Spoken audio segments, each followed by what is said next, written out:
Question number 24 SAT ጥያቄ ማለት ነው። For 5 consecutive even integers, the sum of the first and third integer is 20 less than 3 times the fourth integer. What is the fifth integer ነው የተባለ። ጀስት የመጀመሪያዋ ኢንቲጀር ኤክስ ከሆነች ቀጥሎ ያለው ምንድን ነው የሚሆነው? ኤክስ ፕላስ 2 ይሆናል። ቀጥሎ ያለው ኤክስ ፕላስ 4 ይሆናል። ቀጥሎ ያለው ኤክስ ፕላስ 6 ይሆናል።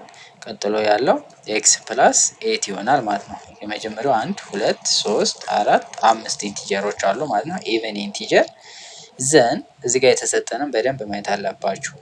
ምንድነው የሚለው? ዘ ሰም ኦፍ ዘ ፈርስት ኤንድ ዘ ሰርድ አንደኛው እችኛዋና 1 2 3 4 5 የአንደኛውና የሶስተኛው ድምር ያ ማለት ኤክስ ፕላስ 4 ኢዝ ይልና እኩል ነው ይሆናል 20 ሌስ ዛን 3 ታይምስ ዘ ፎርዝ ምንድነው የሚያደርግ 3 ታይምስ የአራተኛው ኤክስ ፕላስ 6 ማይነስ 20 እናደርጋለን።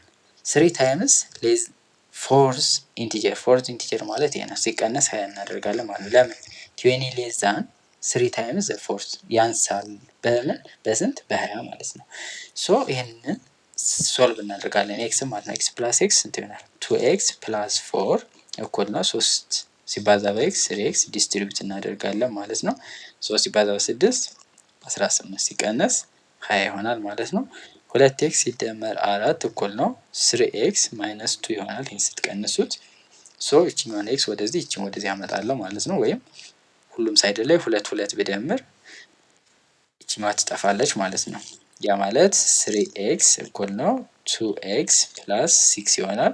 እቺኛዋን ኤክስ ወደዚህ አመጣታለሁ 3x ማይነስ 2x እኩል ነው 6 x እኩል ነው 6 ይሆናል ማለት ነው። አሁን እኛ የተጠየቅነው ኤክስን አይደለም። ስንተኛዋን ተርም ነው? ፊፍዝ ተርም ማለት ደግሞ x ፕላስ 8። ስለዚህ x እዚህ ጋር ስንት አግኝተናል? 6 ሲደመር 8 አድርጎና 14። ስለዚህ አምስተኛው ተርም ስንት ነው? 14 ይሆናል ማለት ነው። መልሳችን ቢ ይሆናል።